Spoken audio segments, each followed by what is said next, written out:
Hello, welcome back. Sorry for being late. Anyways, since I'm late, I figured I'd make this quick so you guys can get back to bed or whatever you want to do.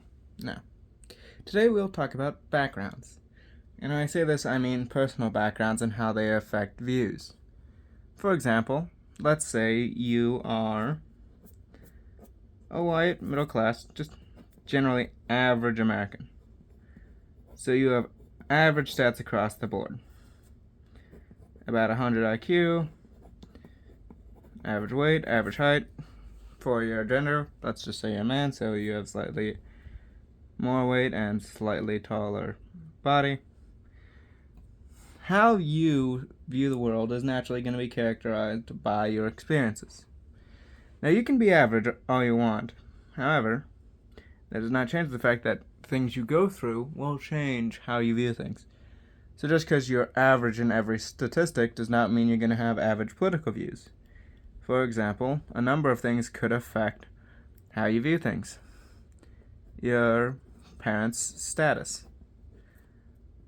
Are they dead, for example? Are they still together? Maybe they're divorced. All that's going to impact how you view things like relationships and, of course, marriage. Now, it could also depend on things like, did your relationship with your parents damage after one of them was discovered committing adultery? Stuff like that. There's also, of course, just general luck. Sometimes things happen. You find a penny, pick it up, and oh, would you look at that? It's heads, or maybe it's tails. Then, of course, there's school. Who are you around? How did you grow up? So, just general upbringing.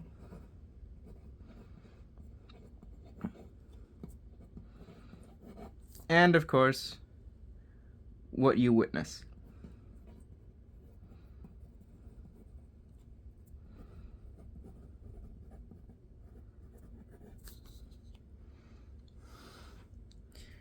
And there's, of course, many more things. Now, all of these come to define what one believes. Now, they're not inherent to what one believes. For example, one could have a horrible home life, completely garbage parents, completely garbage school, maybe all their friends were pieces of garbage, and they had generally bad luck in life. However, they could still be a kind and caring person. Sometimes natural traits and general adaptation can override the negativity surrounding someone. It could also coat their views. For example, if someone sees adultery ripping their family life apart, they could very well go to view adultery as a very, very negative thing, no exceptions. As a result, when we look at backgrounds, it is worth acknowledging what they are. Now, not every person is going to be defined by that, and it doesn't change your actions, but it is good to acknowledge how something may come about. It's why psychology and sociology are so important when it comes to studying people, because if you can notice a trend in people, you can sort of hedge your bets against it. For example, if you notice that a lot of parents who were divorced had bad home lives with their parents, you may say, okay, maybe it's this that's causing that. And so you'll say, guys, maybe don't have a bad home life, actually know who you're marrying and commit. So, we don't end up with a bunch of divorces. Stuff like that. Now, it's not always 100%, but stuff like that can be noticed over time because trends beget trends.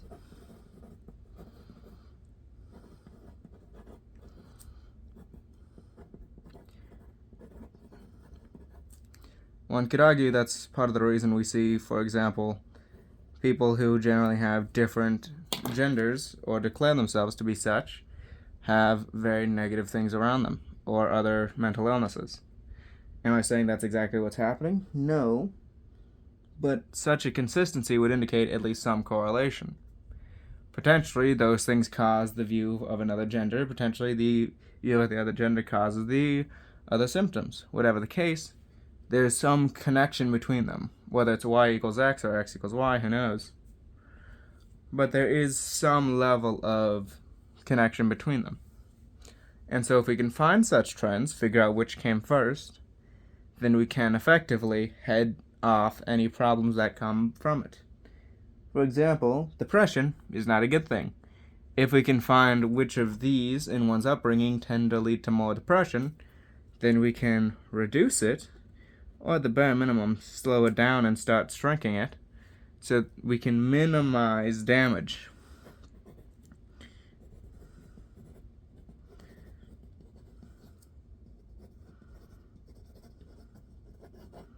To give full disclosure for myself, because I, of course, also have some things like this, I'm about of age, more or less, and I have 2 parents, divorced technically.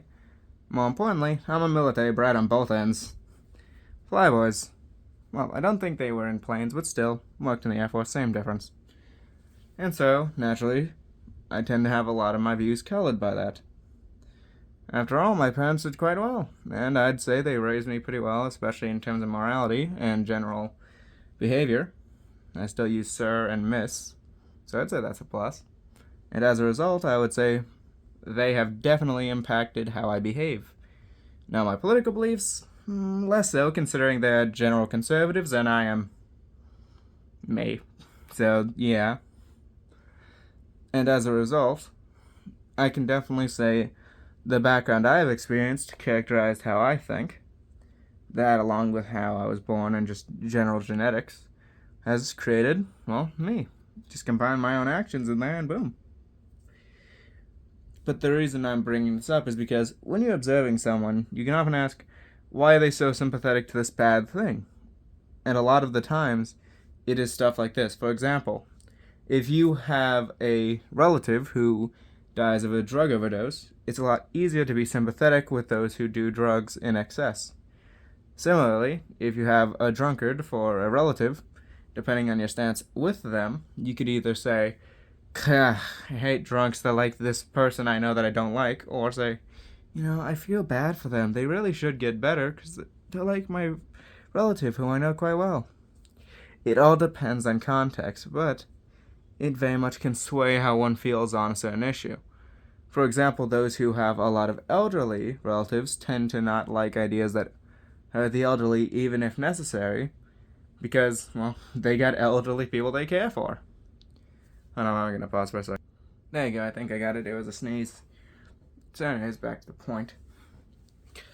The fact is, it characterizes how people view things. Now, it's not always going to be one-to-one, but it's still there, and that's very important.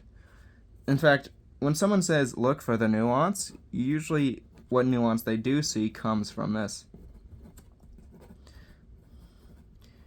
And there is value in looking for nuanced perspectives. There's also value in just saying, screw it, bulldoze. There's value in a number of things and a number of reasons why. The thing is, background characterizes how we already look at the world, and just how we generally develop. So a person who believes murder is bad is not going to suddenly become someone who says, murder is good. It does not just go to murder is good.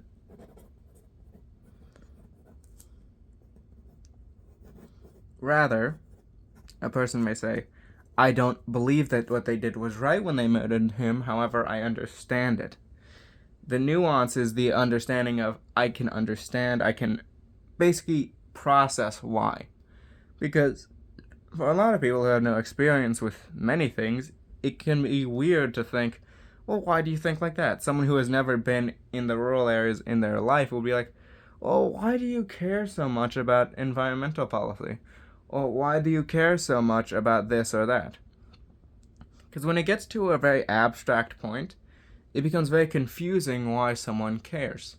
For example, we're looking at, 300 million people in this country? Why care about 300 million people? For a lot of people, it makes more sense to care about family, friends, those close to them, or their ideology. Yet for someone who has parents who risk their lives to serve those 300 million, it makes perfect sense. After all, if they're worth risking their lives over, I see no problem with it, and I'm sure that person does too. There is no problem. Because you're defending what others have defended. You are defending that which people have risked their lives for. And so, if you care about those who have risked their lives, it makes perfect sense. That is just how things are. Now, of course, there is variance. For example, someone may go to detest those who have sacrificed their lives in the names of others because they believe what they're doing is bad, or that said action is not truly in the name of the other people because they have their own beliefs on what is, and that is not included. It's why you see a lot of socialists bashing the military. They do not consider it truly fighting in the name of those 300 million people, or even the country in which they live. They see it as fighting for oligarchs. Hate to break it to them, there's very little difference. Because guess what happens when the rulers are the rulers? They act in their name. It's not shocking, it's just reality. Of course, there's also value in just accepting things have to get done. No amount of background excuses bad behavior.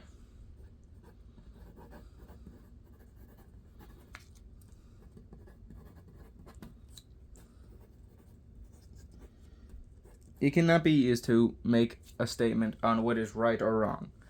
You could deal with a lot of bad teachers, potentially even sexually assaulting teachers, those who violate others. Does that mean that all teachers deserve to die? No, it clearly does not. Does that mean we should judge all teachers? No. Does that mean we should treat all teachers with contempt? No. It doesn't matter what your background is. Bad behavior is bad behavior. Bad policy is bad policy. I can understand why someone who grew up heavily reliant on Social Security and food stamps for those close to them or even themselves values a welfare system, values those programs. But when you look at the finances, it does not check out. And that's the thing. Nuance does not deny right and wrong. All it says is, I can understand. I can process this and put it into perspective. For example, you know why the liberal, why the conservative, why the progressive, why freaking anyone believes what they believe if you understand the nuances to their position. That does not mean you have to agree with that position. I can understand why a fascist back in the 1930s in Germany believed what they believed. Does that mean I agree with them? Heck no, I would burn the Reichstag down before I'd tolerate the fascists in power. Which, funnily enough, is how they get into power, but me. That's the thing. You can understand why people were so swept up in Nazi rhetoric due to the panic of the Great Depression and the sheer straits that Germany was in, while not assuaging their guilt or pretending like it was some acceptable decision. They had an out. The conservatives and the liberals, for all their issues in German politics, had value and were better than the communists or the fascists. Not much better, but it's considering the other options are be puppeted by the Soviet Union, who were known to commit genocide on ethnic groups they didn't like, or go with the Nazis, who purged freaking everyone who wasn't them. Yeah, I think we can safely say those two are off the freaking table on what is acceptable to do. You can understand the panic. You can understand the process that leads to one's conclusions without agreeing with the conclusion. It's like a math teacher looking at a student's work who got the answer wrong. You can understand where the student made their mistakes. You can understand how they got to answer C. But if the answer is B, it doesn't matter. The answer is still wrong, and you need to tell the student, I understand you thought this was right, here's how you actually get to the right conclusion, and here's what the right conclusion is. Whether you want to go coach style and just walk them through everything but the answer, or just want to give them the answer outright, personal opinions, up to you, but that's the thing. You still must eventually come to the conclusion of what is right. Morality is, in many ways, black and white. There's gray, yes. The gray comes from when white ends can be done through black means, where evil can result in good outcomes. That is where the gray comes in. Or when good beliefs lead to evil results. In such cases, there is gray. But that does not deny the black and white. It does not deny that morals exist, irregardless of what someone says. Human sacrifice is not a good thing. Murder is not a good thing. Self-defense is acceptable. things just are. You may not agree with why, you may not agree at all. Doesn't matter, it is as it is. And as a result of that, things come to their own conclusions. You can still see the gray, you can still see why someone did something, but that does not change the black and the white. That does not change results. It does not matter if someone believes that by establishing an ethno-state they will save their entire culture and every other culture. If they commit a freaking genocide, then that's still a genocide. You can't overlook that. If someone wants a multicultural empire where everyone gets to live as they wish and everything's gonna be upsy-daisy, but they end up collapsing under their own weight, causing a civil war and bloodshed on an untold scale, it doesn't change their end result. It doesn't change the fact that what they pushed for doesn't work. You can understand why someone comes to the conclusion, this is right, this is wrong, or this is what should be done, but you cannot deny reality. You could grow in the best position, become the best person you ever think you can be, but that doesn't mean always that you're going to have the right opinions. That does not mean that the facts align with your beliefs. Sometimes it doesn't, sometimes it does. Sometimes you were too sheltered for a problem, sometimes you weren't. It all depends. Background will never be an excuse for any behavior. It does not matter if your parents left you when you were a kid or your parents were always there for you. Your actions are your own. You cannot claim anything else. If I murder a man, it does not matter whether or not he said something mean to me or tried to do anything wrong that I did not know. If I kill him, irregardless, he is dead. And if I knew I was going to kill them without anything to protect, well then, that's just murder. If I'm not defending myself, my property, or someone else under the same situation, then it is not self-defense. As a result, that is murder. And murder is bad.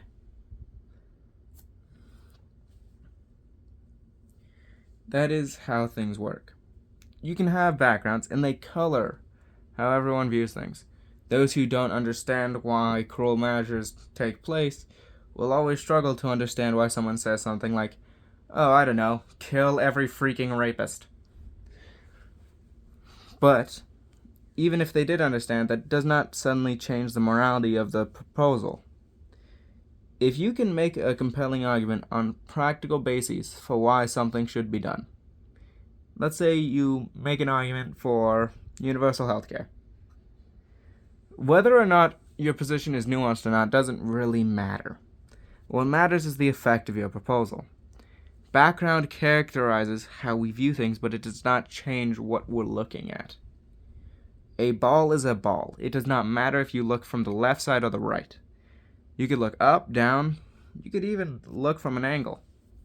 Well, a different angle, but still. Doesn't matter where you look, a ball is a ball. Reality is as it is. That is just how things are. Sorry I'm repeating myself at the end. I'm tired. But I'll give you an announcement. In July or August, whichever I feel comfortable with, so late July, early August, I will do a face reveal and reveal my name. So, see you then. A person will not. I'll leave theirs for 4 years from now, more or less. If they decide to do it earlier, alright. If they don't, things happen. But we'll see. Have a good day, everyone. Bye. See you for the face reveal.